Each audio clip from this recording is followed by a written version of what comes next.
Welcome back to 11 Alive Morning News. The FDA issues a new warning about child poisonings and cough medicine. A study from the Food and Drug Administration found poison control centers across the country have seen a jump in reports of kids ingesting a prescription cough medicine, benzonatate, which is sold under the name Tessalon. So it's usually prescribed to treat coughs caused by a cold or the flu.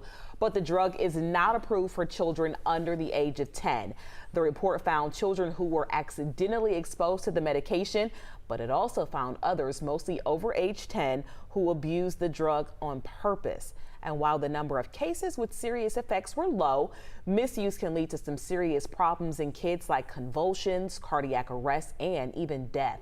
The FDA says doctors should be really careful when prescribing this medication, and drug makers should reassess how the drug is made to avoid appearances that it is appealing to children. They suggest parents you keep the prescriptions out of the reach of children and always throw out any old medications. It is giving